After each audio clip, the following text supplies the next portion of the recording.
तो पिछले एपिसोड में हमने देखा था कि सैम ने उस स्नेक बीस्ट का सर काटकर उसे मार दिया था। इस पे लिटिल फॉक्स कहती है कि बस वह एटीट्यूड ही दिखाता रह गया और अकल नहीं थी इसमें। जिसके बाद वह सैम को हीलिंग करने के लिए एक फूल देती है जिससे वह स्नेक बीस्ट के जहर से रिकवर हो सके।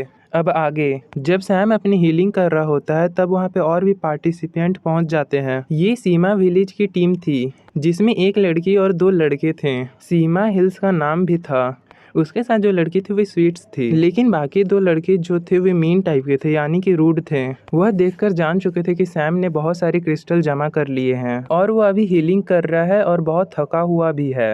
तो उनमें से एक लड़का अपनी तलवार निकालकर उस पर हमला कर देते हैं क्योंकि वह सैम के क्रिस्टल्स छीनना चाहते थे, लेकिन सैम उसके अटैक से बच जाता है और उन लोग से भी फाइट करता है और आखिर में उन लोग से भी जीत जाता है और उन्हें बहुत बुरी तरह से हरा देता है और उन्हें तंग करने के लिए उन्हें उनकी क्रिस्टल भी छीन लेता है। जिसके बाद वे लोग वहाँ से दुखी होकर जा रहे होते हैं, लेकिन तभी सैम उन सबको रोक कर बुलाता है और उनको उस सांप का रोस्ट खिलाता है, जिसकी वजह से ये तीनों इसके दोस्त बन जाते हैं। फिर वह आपस में बहुत देर बात करते हैं। फिर जाते जाते सैम उनकी क्रिस्टल भी उन्हें वापस दे देता है, जबकि सैम की बाकी टीम मॉन्स्टर से लड़ते हुए बहुत ज्यादा थक गई होती है। सैम की अलग होती ही वहाँ पे मॉन्स्टर लगातार आते जा रहे थे और उनकी जान ही नहीं छोड़ रहे थे। वो जितने मारते उनसे ज्यादा और भी निकल आते। अब तो मॉन्स्टर इतने ज्यादा आ रहे थे कि अब वो सैम को मिस करने लगे थे। जिसके बाद देखते हैं कि हम सैम लिटिल फॉक्स से रिक्वेस्ट करता है कि उसे और भी ज्यादा रेयर चीज ढूंढ के दे, लेकिन कुछ नखरे करने के बाद लिटिल फॉक्स उसे एक फ्लावर ढूंढ कर देती है जो कि बहुत ही स्पेशल और रेयर होता है।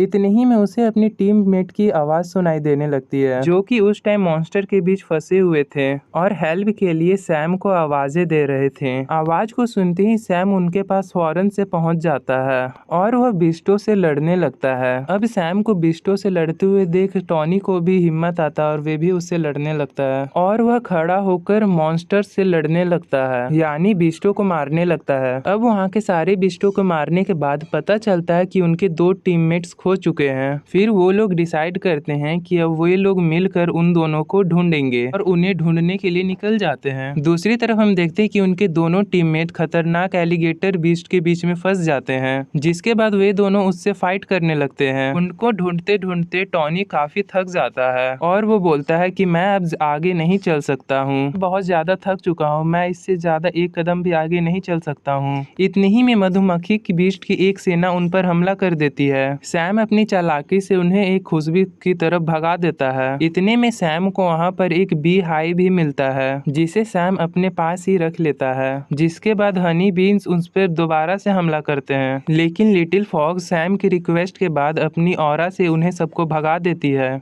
इतने में वहाँ पे दूसरे पार्टिसिपेंट्स भी वहाँ पे पहुँच जाते हैं और सैम से उनके बी हाइस और उनके क्रिस्टल छीनने की कोशिश करने लगते हैं। कहते हैं कि ये बी हाई हमने पहले देखा था इसलिए हमारा है, जिस पर टॉनी उसे फाइट का चैलेंज कर देता है। वह उनसे लड़ने के लिए अपना तलवार लेकर आगे बढ़ता है, लेकिन वह उसे जहरीले पाउडर से घायल कर देते हैं और टॉनी हिल नहीं पाता है। लेकिन सैम तो पहले ही एंटीडोर ले चुका था, इसीलिए उस पर उस जहरीले गैस का असर नहीं होता है। जिसके बाद वह अपनी टीम की तरफ से उनसे फाइट करता है और उन्हें यहाँ से भगा देता है, लेकिन वह बंदे फिर भी उनसे बदला लेने के लिए बहुत बेचैन होते हैं और कुछ प्लानिंग करने लगते हैं।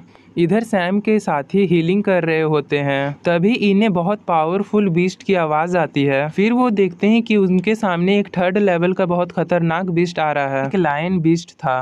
टॉनी तो जख्मी हो चुका था, वो लड़ने की हालत में नहीं था, यहाँ तक कि वो तो उठ भी नहीं पा रहा था। तो मोटी लड़की अपने दोनों कुल्हाड़ी लेकर उस पर हमला करती है, लेकिन वह लायन बीस्ट अपने पावर से उस मोटी लड़की को पीछे फेंक देता है। उसके बाद वह मोटी लड़की सीधा जाकर टॉनी के ऊपर गिरती है जो कि पहले ही से घायल था और उसकी हालत और खराब कर देती है। अब उस मॉन्स्टर से लड़ने के लिए सैम आगे बढ़ता है, जिसके बाद लिटिल फॉक्स उसके कंधे से उतरकर एक कोने में चली जाती है ताकि सैम उससे आराम से लड़ सके, और इसीलिए वह साइड में जाकर खड़ी हो जाती है। सैम उससे लड़ने के लिए अपनी दोनों तलवारों को बाहर निकाल लेता है और उस पर हमला कर देता है और ये एपिसोड यहीं पे खत्म हो जाता है।